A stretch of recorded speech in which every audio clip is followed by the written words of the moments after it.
Yeah, You got it's never screamed happened out. to me, but a buddy of mine got fired from his job for doing a cannonball racing. Oh yeah. He and another guy had set like a C to C to C record, like a New York to LA back to New York. And I can't remember if it was like Road and Track or GQ or somebody did an article on it. And same thing, his bosses came in, they were like, hey, this is not the kind of, personality we wanted this company, and they fired him over it. But it'd be one thing if it was like automotive related or his driver's license there, like if he's a CDL guy or something, but like, if he's just Dave in the boardroom, like, well, that's kind of fucky. Yeah. It was pretty crappy, and I don't know how they worked it out, but I'm self-employed, so I get hired and fired on a daily basis. But it's fair enough. that was one of those few things that it came up. And again, Cannonball has been going on since 1971. There's never been an accident. Nobody's ever been hurt, but it's just it basically is the world's largest illegal road race. And a lot of companies, they don't, you are in effect admitting to allegedly admitted breaking the law, and companies don't like that. He's the only one I know that's gotten canned, but I know it's made it hard for some people. But no one's ever gotten hurt. So it's like the world's safest illegal race. It is the world's safest motorsport. But and it's something everybody's very focused. We have a saying, like, don't break the law when you're breaking the law. Everybody's sober, nobody's doing drugs. You're driving fast, but you are the driver is 100% focused. You've got a spotter who is watching on ramps, calling traffic, looking for cars, monitoring waves. You got a sleeper in the back. Everybody's rotating. Everybody's fresh. The radio's not on. We're not telling stories. We are 100% focused.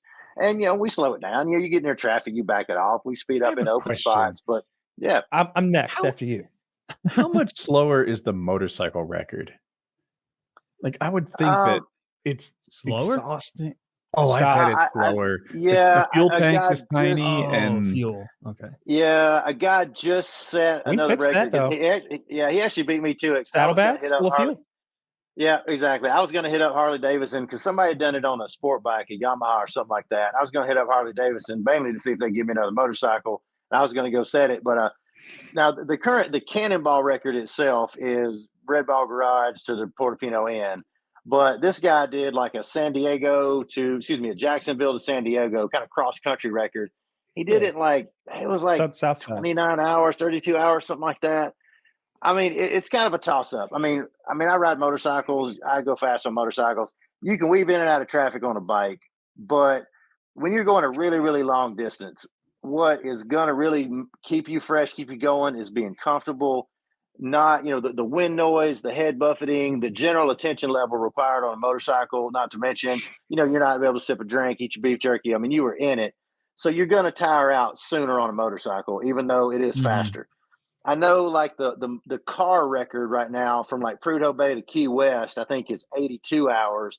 The motorcycle record is like 78 hours, I believe. So you are able to shave some time off, but psychologically speaking, you're going to get worn down on a bike just from the noise. And same thing, even with the cars. I have people contact me all the time. Oh yeah, me and my brother are building a whatever. We're building a triple turbo Supra that's got 3,000 horsepower. We got a 69 Camaro with a 671 blower and a roll cage. We're going to go break the Cannonball record. I'm like, no, you're not. You're going to get tired. You're going to overheat it. You're going to wear out. Like the guys, Doug and Arnie, my friends that do have the Cannonball record. It's a big German 4-door. It's quiet. It's smooth. Like, you got to keep your brain fresh, not just your body. And all those noises, all that steering input, all that, everything you got to do, every little micro decision you make is wearing your energy down.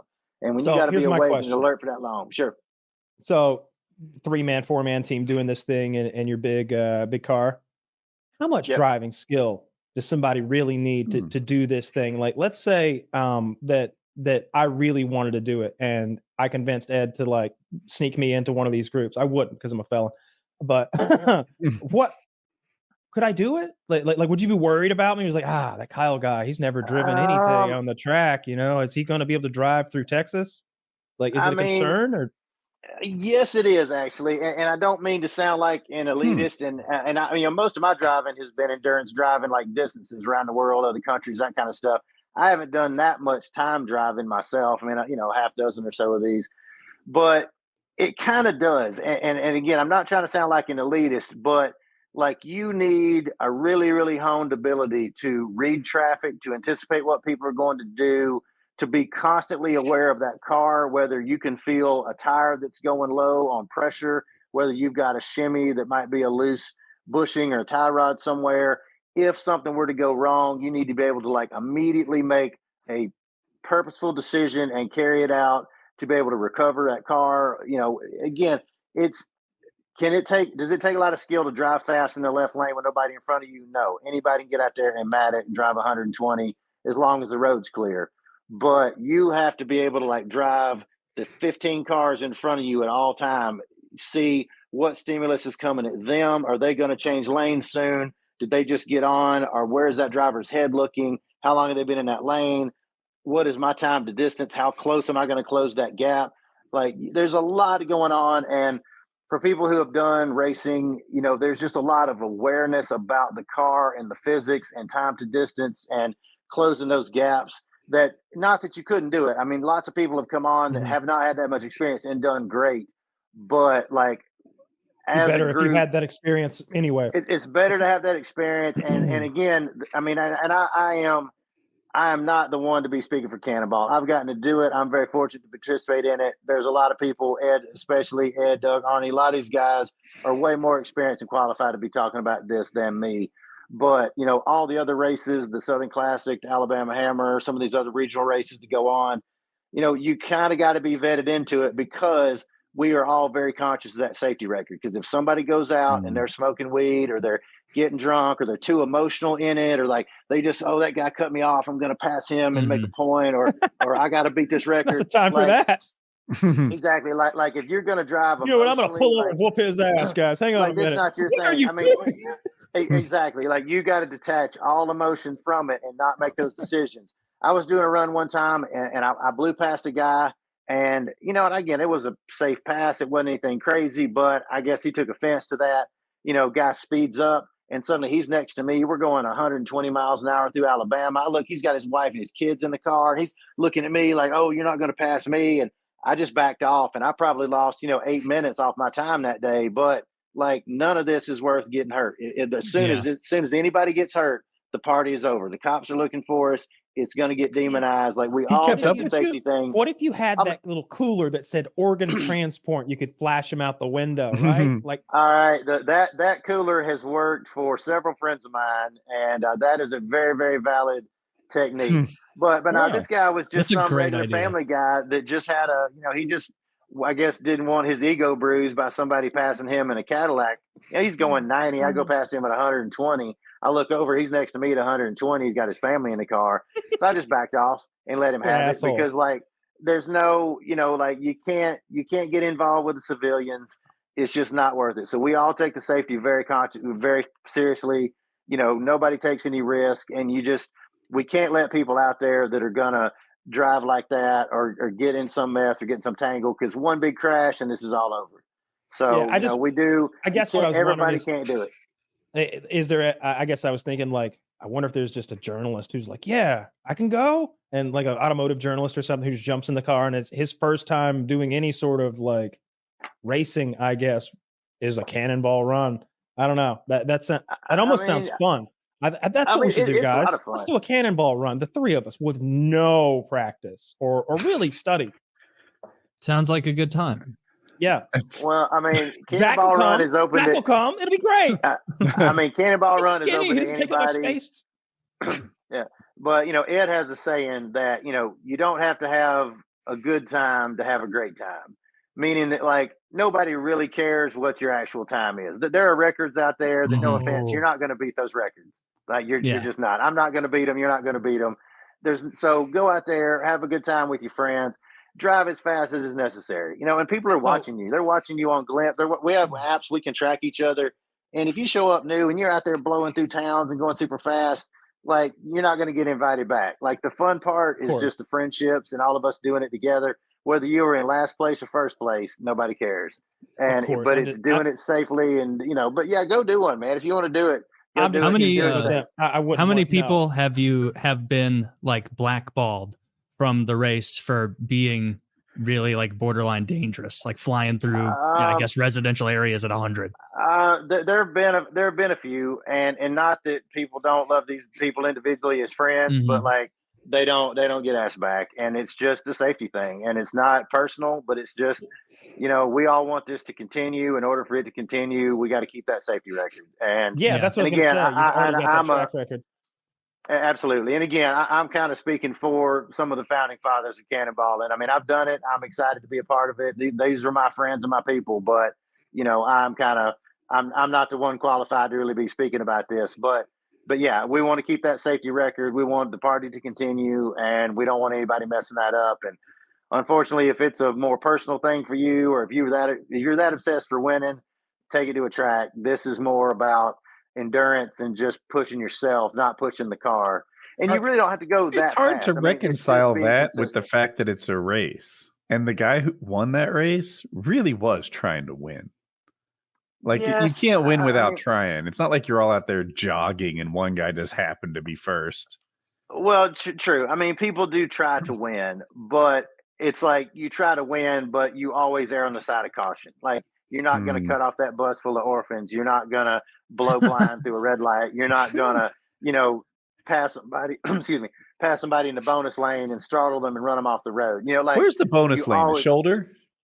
The shoulder. It can be pass like on the shoulder. That was I've been having that question. We don't do that. No, we do not do that. Some people have done that, and they did not get asked back to some events because of that. Like, that was over the line. So yes, keep it in a regular lane. And again, I'm not the one that should be. I have not achieved a place in cannonballing where I should be throwing out any rules. I'm just repeating the rules as they are kind of dictated to me. Sure. You know how Guinness is? Like, occasionally there'll be a record. It's like, most times a chicken pecked your hand while you did the twist. It's like, man, y'all just made up that record for that one guy who does a silly thing.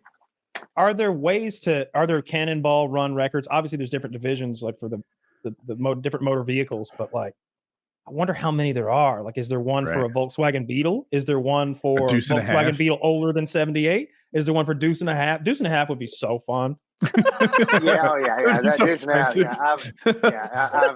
You either have or have not been in a Deuce and a Half debate. Yeah, there are different versions of it, but this was we had a reunion last year, and this was a topic up for discussion. I mean, there was a diesel record, there was an EV record, there was an all-female record, there was a motorcycle record, there was the bus record. I mean, and yes, there is a minutia for all these different records, but the only ones that are really recognized are just time, just however got there. What's the RV record? Because that's the one to fucking take down. RV record, I think John Ficarra's got that one, but my buddy Fred Timmons is looking at attacking that one. I don't know on the RV record, to be honest with you. All right, I would do that one. That seems like fun. It's got to be. I'll be here in the 40, 50 hours. I wonder how he gets the fuel for it. Like, it seemed like an important part of the RV record is having 1,500 gallons of fuel or something crazy. Yeah, absolutely. Because fuel stops will bring your average down. I mean, me and a buddy of mine did the Southern Classic, which is from Smoking to Bandit. We start in Atlanta, go to Texarkana, back to Atlanta. And we had a really, really good time, but we also had like an 11-gallon fuel stop. So we ended up just losing so much time. And when you think about the averages, like just slowing down, getting off, getting gas, getting back in, back on the road again, those little times knock your time down by 30%. Yeah. So it makes a big difference. I mean, there's the only records that really recognize. There's a solo record and there's the overall record.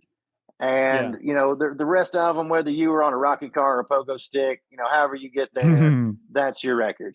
Have you heard of the iron butt, Christopher? Oh, yeah. I've got a couple iron butts under my belt. Oh, I have one. And I found the fuel stops. Well, hang on. Just be specific, because it's like, hey, I got a couple Stanley Cups. How many iron butts do you have? Yeah. Well, no, I just mean like qualification certificates. I don't mean like winning events. I just mean like if you've driven like more than 1,000 miles in 24 hours, things like that. So, on a motorcycle. Is that what an iron butt is? Yeah. It's 1,000 miles in 24 hours. That's and great. It sounds easy, but it's pretty exhausting. I mean, I've done it. And there's other versions of that too. There's, all 48 states. There's 4 corners. There's a lot of different runs that they do. I was the first guy ever to do it on my bike. Prior to me, no one had ever done it on a KTM 890 Adventure R. So that's cool. Whatever. That's a great bike too. I've got a KLR 650 and an XR 650, but neither one of those am I going to be on the road that long on. I've got some big Harleys that are a lot more comfortable. Yeah, I have a Goldwing. I was thinking earlier that your Goldwing would be the one I'd want to go if I'm going to have to ride to California. Fuck, I'm going to be on that Goldwing where I can relax and listen to tunes and enjoy the windshield and everything heated else. Seats too. I'm not going to be scrunched up on my bike, fucking screaming through the desert. That sounds like torture. I wouldn't make it. My back would fall apart. It's about, I mean, for those kind of distances, it's about being comfortable. I've had a few friends come up with, putting fuel cells on some really fast turboed sport bike, and it's going to go 270. And yeah, you might make it, but like the psychological and physical demands on your body, somebody on a Goldwing is going to coast right past you if you burn out. And that'd be the bike to do it on. With their wife on the back. Is a fast bike. There you go. With their wife making sandwiches on the back for them up. Like that's the move. Like one reaching around with the cup for you to piss in. One saddlebag full of gasoline, and you're just free pissing. You're just really getting to know each other on this trip. It's just free pissing. Like Dumb and Dumber. Remember they're fucking hunched up on that little scooter and they're fucking freezing in the Rockies. What was the name of that bike? I gotta pee. He's like, the Roadhog. Just go, man. Just go, man. He goes, oh, it's warm. Dude, I would only want to go on a road trip like that for a race with a group, like in an RV. That actually seems like it would be fun. You could have like Goodfellas playing on a TV in the back or something, so you can relax. You turn it up loud enough so the driver can still play. We could play. You can teach me to play poker. I could reteach you to play Magic the Gathering. Constant anxiety. I got my guys going 105, weaving through traffic on an RV. Dude, it'd be so frustrating when like Kyle was like, I've been driving for 8 hours. And I'm like, for the last time, I don't care about the race. I'm not driving. Just let me go to the bathroom. We're out of cream for the coffee. I just need you to drive for 5 minutes while I go to the bathroom in the back. See, that's the thing about the RV. Obstinate about you can seemingly put unlimited fuel in that thing if you just kept adding fuel tanks. I know like the adventure truck place near me had this massive tank they would put. I'm sure you're no stranger to that stuff, Christopher, but like 80 and 100 gallon fuel tanks that you can slap under a car. Well, you put a fucking 8 of them under an RV if it's built for that. And you can piss and shit on the RV. We've got a whole fridge of Red Bulls. Like my friend Haley and I are talking about doing it in a hearse. And same thing, the hearse has got that big load floor back there, just plenty of room for fuel. Nobody stops a fucking hearse. Nobody. Yeah, I've asked some cops about that. She's had that experience driving it around, and I've asked a few cops about that. And we've got a plan on that one. It'll be pretty fun. We're all gonna. You need a casket in the back. I would. Oh yeah, exactly. So it's probably her boyfriend Jay and me and her are gonna do it. Whoever's on the rest shift is in the casket sleeping. Everybody's got suits on. We all got name tags. We got paperwork for a body. We found some spray. It's like a prank your friends, but it actually smells like kind of dead meat kind of smell. Yeah. So the plan is like, just send it. And if we do get pulled over, we're just going to spray and just be like, look, officer, we're just trying to transport this guy's religion prohibits him from flying or being embalmed. We got to get him to California. And here's the paperwork. We're really sorry. And we're going to try that one. We've had some other darker ideas too. Dude, that's so good. Darker than that. What's I can't. You would get flamed. I can't even bring it up. But can't even bring it up. It's so wrong that I'm embarrassed to even think about it. But yeah, multiple people have done the organ donor thing. The original Cannonball Run in '71 started with an organ ambulance. Oh yeah, they had a pig heart, I think. But pig heart with telemetry. They had name tags. I show them a cow heart, and they're like, my God, is it a giant man? It's the only heart we could find big enough. Brock Lesnar needs us. Get out of here. Exactly. Yeah, but no, people have done numerous disguises over the years, and they do work. The disguises have worked, but sometimes they do, sometimes they don't. But the original Cannonball Run started with Dan Gurney and Brock Yates in an ambulance with a NASCAR motor in it, and then Brock's wife pretended to be a senator's wife in the back that had a condition where she couldn't fly, and they got stopped numerous times. Cops believed it, gave them police escorts to the state line, and it just kind of started this tradition of funny disguises and goofy things. And sometimes you just went on charm too. Like Ed and John and those guys did one and dressed as the A-Team in an A-Team van, and cop pulled him over, and he just kind of looked in, and he's like, I can't give a ticket to the A-Team. And So I mean, it's all for fun. I mean, and that's, I think, from the outside, people think it's this like white knuckle, bug eyed, gripping the steering wheel thing, but we're all like on radios, cutting up with each other, having a good time. It's a bunch of friends. It's like when you're 10 years old building a fort with your friends. It's the same kind of feeling. It's just we're grown ups, and it's a wonderful thing. And just being silly, and sometimes it works, sometimes it doesn't. I mean, I've gotten arrested, I've gotten tickets, and Ticket Clinic got me off the hook the last time. They're amazing, and it's just you got to run that risk. I mean, we do a lot of countermeasures. I mean, we've got GPS sync radar detectors and Waze and apps, and we're watching, and we got people on the phones and at home doing mission control. But there's other teams that have laser jammers and some much more elaborate countermeasures than that. But it's a calculated risk. Sometimes you get caught, sometimes you don't. You just got to assume, okay, I'm going to accept the consequences if I get busted. But if not, it'll be fun. And even when you get busted, it's like, I mean, how much money does, if you bought a cup of Starbucks every day, you could pay for one good ticket a year. So, go have a good time and go enjoy it. And, just hope for the best. Prepare for the worst, hope for the best.